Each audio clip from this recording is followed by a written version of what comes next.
여러분 안녕하십니까? 금요일 아침 뉴스투데이 경남 시작합니다. 먼저 오늘의 주요 뉴스입니다. 한국토지주택공사 LH가 일반 정규직 250명을 신규 채용하기로 결정했습니다. 경남 지역 인재는 최대 50명을 채용합니다. 중대재해를 비롯해 아동학대와 우회전 안전사고 등 각종 사건 사고가 잇따랐던 한 해를 되돌아봅니다. 2년 전 전국에서 처음으로 지정된 경남과 창원 당산 혁신 클러스터의 성과와 과제를 짚어봤습니다. 1987년 6월 항쟁을 기억하자는 진주의 두 번째 기념비가 세워졌습니다. 정부가 한국토지주택공사 LH의 혁신안으로 대규모 인원 감축을 추진하면서 신입사원 채용도 중단됐었는데요. 경상남도와 진주시 지역대학이 정부를 끈질기게 설득한 끝에 신규 채용이 재개됐습니다. 문철진 기자가 보도합니다. LH 혁신을 위해 정부는 2025년까지 인원 1,064명을 줄이기로 했습니다. 이에 따라 올해 상반기에 진행하려던 일반 정규직 신규 채용 절차도 중단됐습니다. 당장 취업을 준비하던 학생들의 걱정이 쏟아졌고 지역 경제 전반에 악영향을 우려하는 목소리도 커졌습니다.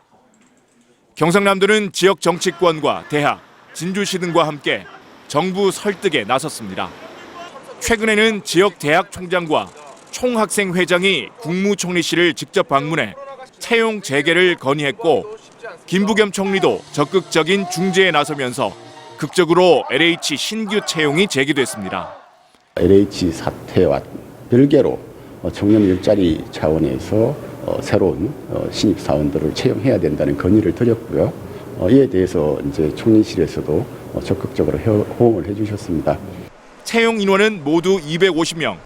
LH는 이 가운데 경남권 지역 인재로 최대 50명을 선발하며 다음 달 14일까지 지원서를 받고 최종 합격자는 내년 3월 30일 발표합니다.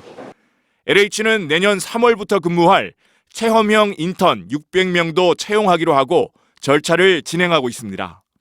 퇴직자가 많아서 일정 수준의 인력 충원이 필요한 상황이었고 특히 경남 지역 취준생들이 LH 채용을 많이 기다리고 있어서 정부와 협의해서 채용을 진행하게 됐습니다. 경상남도는 LH 혁신 작업 속에서도 경남 혁신도시의 피해가 최소화될 수 있도록 다양한 방안을 정부에 건의할 계획입니다. MBC 뉴스 문철진입니다.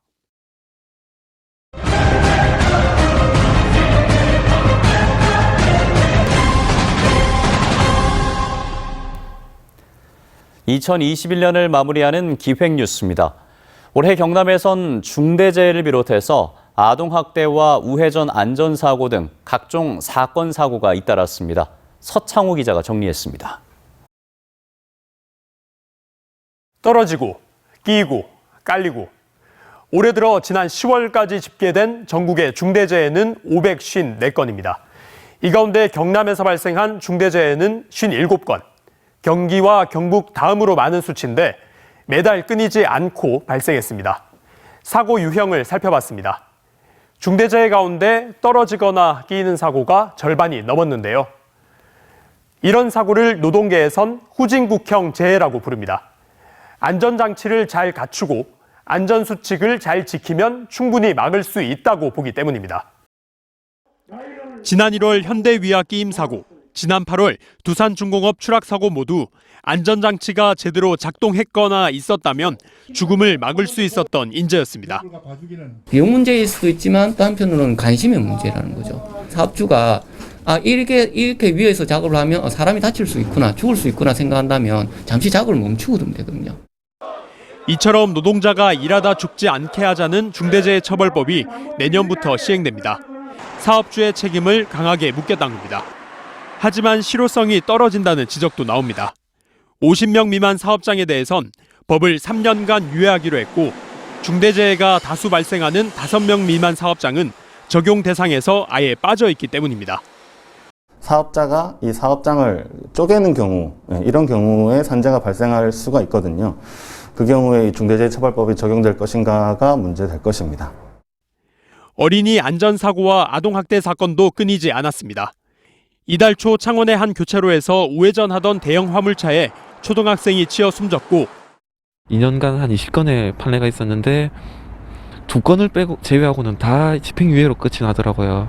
주의를 하지 않았다는 거는 그만큼의 약한 처벌이 있었기 때문에. 지난 6월엔 계모가 13살인 의붓딸을 무참히 폭행해 숨지는 사건도 있었습니다. 지난 3월경 남편과 별거 상태가 되면서 부부 간의 갈등과 또 자녀에 대한 불만 이런 게 지속적인 상습 학대로 이어졌습니다.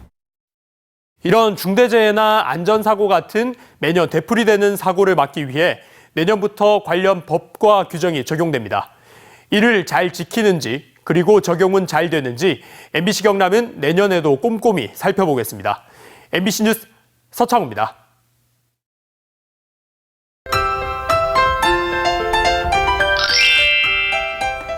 벌써 올해 끝인 신축년 마지막 날 아침입니다. 오늘도 바람이 쌩쌩 불면서 맹추위가 예상되는데요. 내륙 지역을 중심으로 영하 10도 내외의 기온을 보이고 있습니다.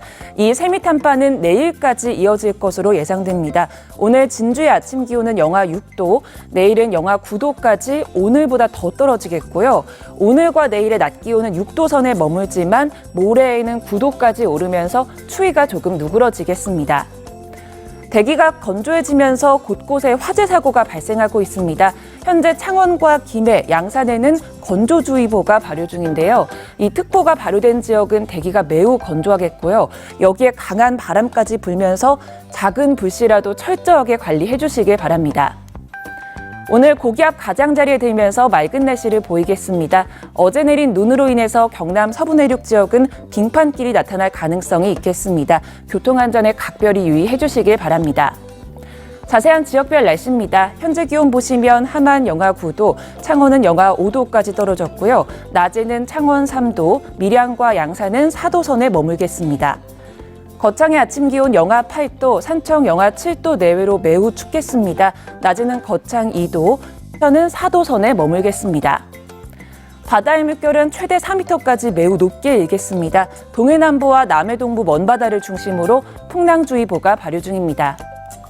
일요일부터 평년 기온을 회복할 것으로 예상되고요. 새해에는 맑은 날씨가 이어지겠습니다. 날씨 정보였습니다. 희망 2022 나눔 캠페인이 내년 1월 31일까지 진행됩니다. 경남 지역의 목표 금액은 80억 3,700만 원으로 현재까지 모인 금액은 44억 3,300만 원인데요. 나눔 온도는 55.2도까지 오르면서 절반을 넘었습니다. 나머지 절반도 이웃사랑으로 채워질 수 있도록 따뜻한 나눔에 동참해 주시길 바랍니다. 지금까지 희망 2022 나눔 캠페인이었습니다. 방위산업 육성을 위해 전국 최초로 경상남도와 창원이 방산혁신 클러스터로 지정된 지 2년이 됐습니다. 그동안 매년 50억 원을 지원받아 방산 부품을 국산화하고 시험평가를 지원하는 등의 성과를 이뤄냈는데요. 오늘은 그동안의 성과와 앞으로의 과제를 신은정 기자가 짚어봤습니다. 최대 600m 떨어진 목표물을 겨냥할 수 있는 조준경입니다. 정밀도를 높인 만큼 정확하고 빠른 공격이 가능해 3년 전 국내 기술 개발에 성공한 뒤 매년 육군에 납품하고 있습니다. 조준경으로 거둔 매출만 200억 원. 앞으로 국내뿐 아니라 해외 시장까지 넘겨볼 정도로 회사의 규모도 커졌습니다. 군에 납품을 하면서 제품에 대한 신뢰도는 입증을 했거든요. 그래서 이걸 가지고 외국에 있는 이제 유수 기업들로부터 제품에 대한 관심 이런 것들을 소개를. 방위산업 생태계 구축을 위해 2년 전 전국 최초로 방산혁신 클러스터로 지정된 경상남도와 창원시.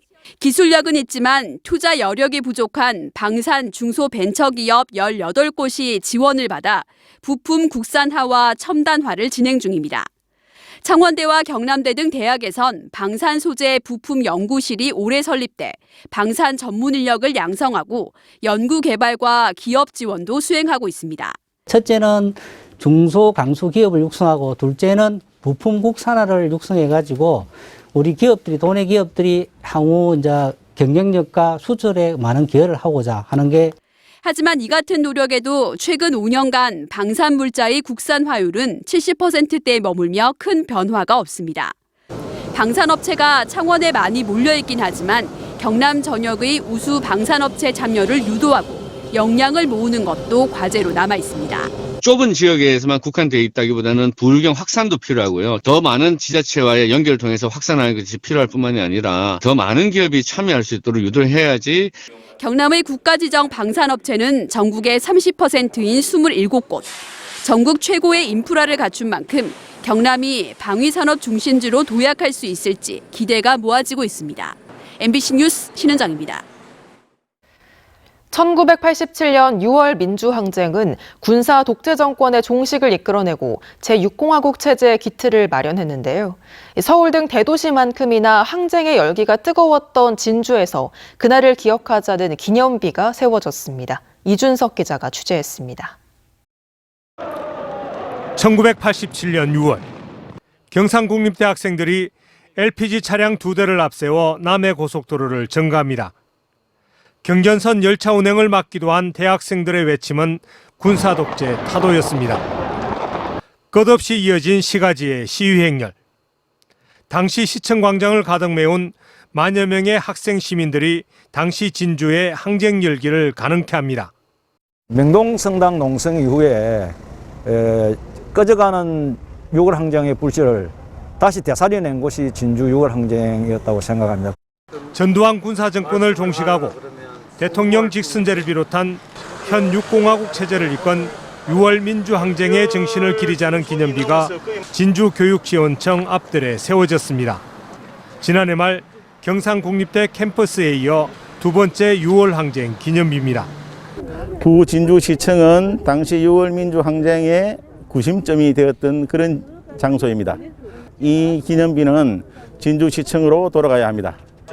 지역의 6월 항쟁 역사도 기록하고 기리자는 기념비는 경남 6월 항쟁 정신개성 시민연대가 경상남도, 경남교육청과 함께 마련했고 제막식은 코로나 확산 차단을 위해 조촐하게 열렸습니다. MBC 뉴스 이준석입니다. 매주 금요일에 보내드리는 문화가 산책 시간입니다. 경남에서 펼쳐지는 공연과 전시 소식을 비롯해 문학의 다양한 이슈를 오늘은 정영민 기자가 소개해드립니다. 이민년 호랑이 해를 맞아 한국 호랑이의 기백과 용맹함을 화폭에 담은 백두산 호랑이전이 1월 1일부터 2월 25일까지 거제 해금강 테마박물관 내 유경미술관에서 열립니다. 이번 전시회에는 최태병 화백이 민족 정기의 상징인 백두산 호랑이를 소재로 그린 다양한 작품을 선보입니다. 창원 특례시 출범을 앞두고 창원의 역사를 한눈에 살펴볼 수 있는 창원 100년 사진전이 1월 5일부터 2월 20일까지 창원 성산아트홀 전시실에서 열립니다. 이번 전시회에는 창원과 마산, 진해의 통합과 발전 역사를 담은 250여 점의 사진과 자료를 소개하며 하루 3차례 관람객을 위한 도슨트도 운영합니다. 클레이 아크 김해미술관 세라믹 창작센터 입주작가 전시회 4개의 방 4개의 질문이 4월 3일까지 클레이 아크 김해미술관 큐빅 하우스에서 펼쳐집니다. 이번 전시는 입주작가 4명의 작품 50여 점을 4개의 방으로 나눠 소개하고 작가와 소통할 수 있는 창구도 마련했습니다. 가족 뮤지컬 신데렐라가 1월 1일부터 이틀 동안 경남문화예술회관 대공연장에서 막을 올립니다. 이번 공연은 동화 속에 등장한 화려하고 신비로운 이야기들을 음악과 춤으로 재구성해 아이들에게 꿈과 희망을 선사합니다. MBC 뉴스 정영민입니다. 투데이 경남입니다. 창녕고등학교 졸업식이 오늘 오전 10시 창녕고등학교에서 열립니다. 김해시 미래인재 장학재단 장학금 기탁식은 오늘 오전 11시 김해시장실에서 진행됩니다. 창원 웅남동 신촌경로당 개소식이 오늘 오전 11시 창원시 성산구 웅남동 신촌경로당에서 열립니다. 브라소닉 빅밴드와 함께하는 필링굿 알라딘이 오늘 오후 7시 30분 밀양 아리랑 아트센터 대공연장에서 펼쳐집니다. 거제 동서간 연결도로 개통식이 오늘 오후 2시 거제면 명진리에서 진행됩니다. 도심 속에 흉물로 장기간 방치됐던 진주시 인사동 옛 영남백화점의 철거 작업이 시작됐습니다. 진주시는 철거한 영남백화점 토에 249억 원을 투입해 2023년 말까지 다목적 아동복지센터를 건립합니다. 진주 영남백화점은 사업자 부도로 개점 이듬해인 1992년부터 30년간 방치돼 왔습니다. 하동군이 내년부터 10년 동안의 인구정책 종합계획 수립을 위한 연구 용역을 추진합니다. 하동군은 인구 자연 증가가 일어나지 않고 사망이 출생의 5배에 이르는 등 인구 감소 추세가 심각하다고 판단해 인구 활력 사업 발굴 등의 정책 추진을 위한 연구 용역을 할 계획이라고 밝혔습니다. 남해군이 16개 관광지를 순회하던 뚜벅이 버스의 노선을 내년 1월 1일부터 전면 개편합니다. 군은 기존 16개 관광지를 순회하던 버스 노선을 독일마을과 다랭이마을 등 주요 핵심 관광지 위주로 단순화하고 1회 운행 시간도 기존 3시간 10분에서 1시간 50분으로 단축하기로 했습니다. 진해해양항만발전협의회는 진해신항 건설사업 예비타당성 조사 통과를 환영하며 도내 항만을 관리할 경남항만공사 설립이 필요하고 항만물류 고교화 대학 설립을 추진해야 한다고 밝혔습니다. 반면 창원 물생명시민연대는 부산 북항은 컨테이너 부두를 폐쇄하고 부동산 개발에 나서는 시점에서 진해만을 매립해 항만을 건설하려는 행태를 이해할 수 없다고 비판했습니다. 마산해양 신도시 5차 공모에서 탈락한 주식회사 네토즈 컨소시엄이 창원시장을 상대로 5차 우선협상 대상자 지정 처분 취소 소송을 청구했습니다. 이 회사는 창원시가 해양 신도시 부지 조성 원가인 3,400억 원보다 낮은 2,700억 원을 제시하고 광주 재개발 현장에서 중대재해를 발생시킨 현대산업개발 컨소시엄을 선정한 건 관련 법령을 위반하고 재량권을 초과한 부당한 처분이라고 주장했습니다. 창원시 성주동 수소 생산기지가 자체 생산한 수소가스 1톤이 출하됐습니다. 출하한 수소는 팔룡 수소 충전소에 공급됐으며 1월부터는 매일 수소 1톤씩 공급할 예정으로 창원시는 2024년까지 하루 16톤의 수소를 생산할 계획이라고 밝혔습니다. 수소 1톤은 창원시 하루 수소 사용량의 77%에 해당하는 양입니다. 고성군체육회는 고성군의회 건의문을 보내서 군의회 제동 때문에 유스호스텔을 기반으로 더 많은 체육대회와 전지훈련팀을 유치하려 했던 노력이 헛수고가 됐다고 지적했습니다. 또 유스호스텔 건립을 위한 공유재산 관리계획안 처리와 예산 통과를 요구했습니다. 내년 1월 13일 특례시 출범과 함께 창원시의 소방안전교부세가 대폭 상향됩니다. 창원시는 소방 사무를 처리하는 인구 100만 명 이상 대도시에 대한 소방안전교부세 교부액이 광역시 수준으로 증액하도록 교부 기준이 개정됨에 따라 올해 배정된 42억 2천만 원보다 50% 증가한 63억 4천만 원을 받는다고 설명했습니다. 경상남도가 공동주택 26개 단지 17,034세대의 시공품질을 점검한 결과 1,191건의 지적사항이 확인됐다고 밝혔습니다. 주요 지적사항은 콘크리트 균열과 지하층 벽체 누수, 결로방지 단열재 시공 불량 등으로 경상남도는 보수 보강이 이루어지도록 조치를 내렸다고 밝혔습니다.